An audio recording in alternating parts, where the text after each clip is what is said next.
know, this country of ours, Canada, has a lot of celebrated writers, and one of the names that's right near the top of that list is Margaret Atwood. I had decided early on in life that I was going to be a writer, and I did not falter.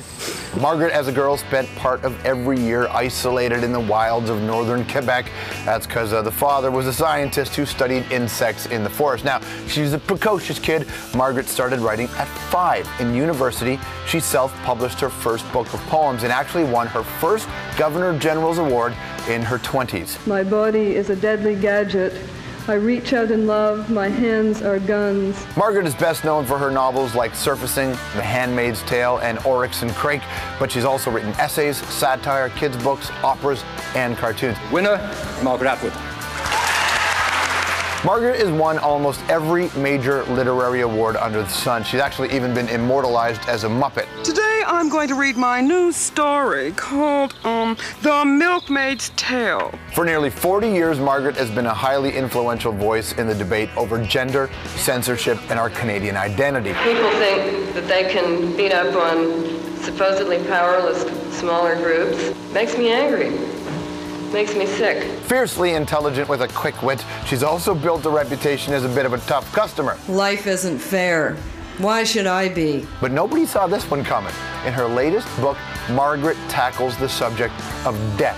But it's not a dry economics lesson. It's a wide-ranging examination of our buy now, pay later mentality, and her timing couldn't have been better. She started working on this back in '05 when everybody was living high off the hog, and it hit stores just weeks after the financial crisis kicked in last fall. It's called Payback: Debt and the Shadow Side of Wealth. Please welcome Margaret Atwood.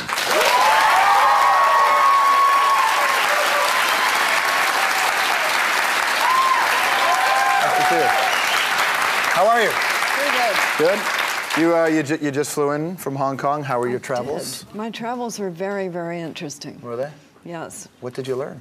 Well, that's a long story, but one of the funnest things I did was I got a tour of a video games lab called Play Lab. Awesome. It was, I saw them making those running dinosaurs right before my very eyes. And I got to put on a headset for a new thing they're developing called Mind Dolls. And you get a little, it creates a little thing that's supposed to be you on the screen.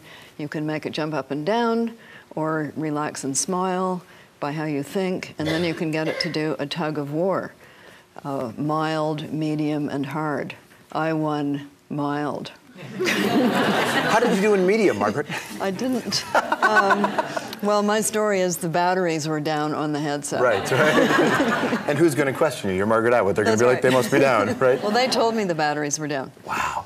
Well, you think of where they started with Pong and how they ended up with Wii, that in 5 years that will be incredible. What they're doing is quite astonishing, but they're interested in doing meaningful games. So this particular one is supposed to help kids with attention deficit disorder concentrate better. So we're all going to have to go into debt to buy those, aren't we? Well, how did you come to the book? Is it debt is the new fat? Is that? How did I come to it? Well, I came to it a little while ago because you have to plan these massy lectures a little far in advance, but partly from watching the ads on the subway, which I took to get within shooting distance of here. And I started seeing a lot of debt ads instead of the ads I saw as a child, which were about female undergarments. We don't seem to... There used to be a lot of girdle ads, didn't they? A lot of girdle ads. Yeah. They went away. Now we have some lingerie ads, but a lot of debt ads. So I thought if there are so many ads saying we'll help you get out of debt, there must be a lot of debt. So part of my interest came from that. I saw one today. It was a bunch of shopping bags, you've probably seen it, with somebody holding them, and it says, oops, I did it again. As if, like, I had a second cup of coffee or something. But it's more serious than that. Well, it has, I mean, it's not even new, but the idea of a lack of personal accountability. We do live in the culture of... We did. Yeah. Well, I guess maybe it's coming home to roost now, You've right? just seen a big sea change take place in our attitudes, in the economy, and in our whole view of our happy-go-lucky past 10 years. And we've also seen a new emphasis on getting the rules fair again, on holding people to account, especially people who got us into this by selling toxic debt and untraceable debts. And I think everything has just changed quite a lot, and it'll be a while before it changes back. Certainly there's an assumption of real hopefulness if we think that they will make it better this time. Well, you know, things level out. We've seen bubbles burst before.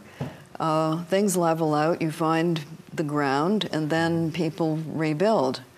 But this time, let's hope they rebuild in a way that's fairer, because one of the things that went wrong this time, and it's what I talk about in my book, which is about balance and fairness as the essentials if you're going to have any debt credit situation at all.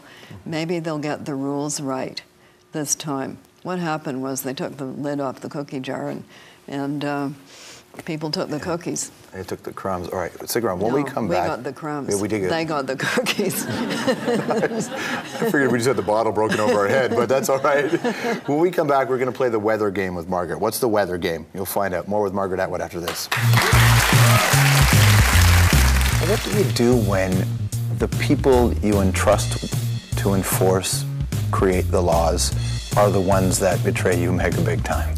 That's called corruption, George. And it's not a pretty sight. No, it's not.